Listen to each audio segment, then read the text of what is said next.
ഒരു 5 വർഷം മുമ്പ് വരെ അല്ലെങ്കിൽ ഒരു 10 വർഷം മുമ്പ് വരെ കോടതി വിധി മാനിച്ചിരുന്നതാണ് നമ്മളെല്ലാവരും. പക്ഷെ ഇപ്പോൾ ശരിക്കും മീഡിയ പറയുന്ന ഒരു മുൻവിധിയെ അതാണ് ശരിയെന്ന് വിശ്വസിക്കുകയും കോടതി പറഞ്ഞ എല്ലാം മീഡിയയിലൂടെ നമ്മൾ അറിഞ്ഞതും മീഡിയ പറയുന്നതാണ് ശരിയെന്ന് വിശ്വസിക്കുന്ന ഒരു മേജോറിറ്റി സമൂഹം ഇപ്പോൾ ഇണ്ട് ശരിക്കും.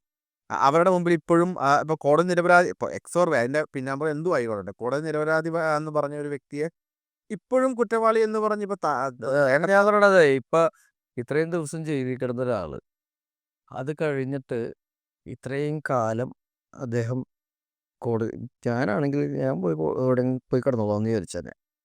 എനിക്ക് അത് ബാധിച്ചുകൊണ്ട് നടക്കാനുള്ളതൊന്നുമില്ല. ഇത്രയും വർഷം അതിനോട് പടവെട്ടി ഈ 8-8.5 വർഷത്തോളം അതിനോട് പടവെട്ടിട്ട് ഒരു പേപ്പർ പോലും പുള്ളിക്കെതിരെ കൊടുക്കാനായിട്ട് പ്രോസിക്യൂഷന് പറ്റിയില്ല.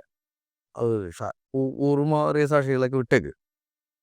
എന്നാലും പ്രോസിക്യൂഷന് ഒന്നും സമർപ്പിക്കാൻ പറ്റിയില്ല എന്നുള്ളതാണ് അവരുടെ തോൽവി.